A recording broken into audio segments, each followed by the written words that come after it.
In the third month after the Israelites' departure from the land of Egypt, on the first day, they came to the wilderness of Sinai.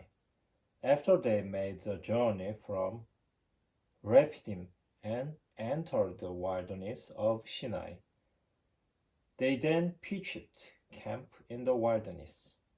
While Israel was encamped there in front of the mountain, Moses went up to the mountain of God. Then the Lord called to him from the mountain, saying, "This is what you will say to the house of Jacob. Tell the Israelites, you have seen how I treated the Egyptians and how I bore you up on eagle's wing and brought you to myself. Now, if you obey me completely and keep my covenant, you will be my treasured possession among all peoples, though all the earth is mine.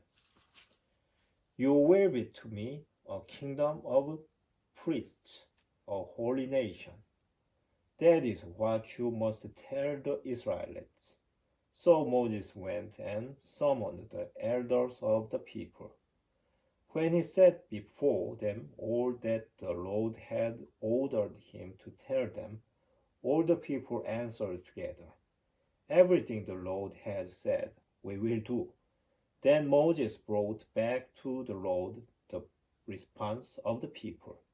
The Lord said to Moses, "I am coming to you now in a dense cloud, so that when the people hear me speaking with you, they will also remain faithful to you."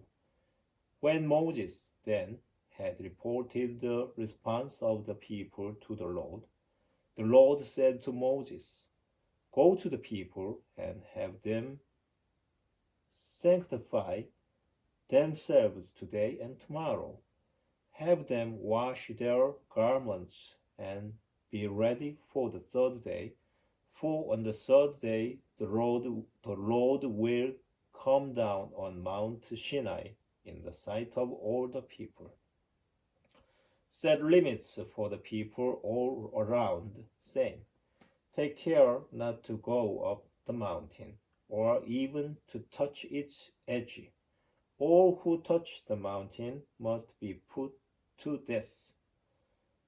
No hand shall touch them, but they must be stoned to death or killed with arrows. Whether human being or beast, they must not be allowed to live. Only when the ram's horn sounds may they go up on the mountain. Then Moses came down from the mountain to the people and had them sanctify themselves, and they washed their garments. He said to the people, "Be ready for the third day. Do not approach a woman." On the morning of the third day there were peals of thunder and lightning, and a heavy cloud over the mountain, and a very loud blast of the shofar, so that all the people in the camp trembled.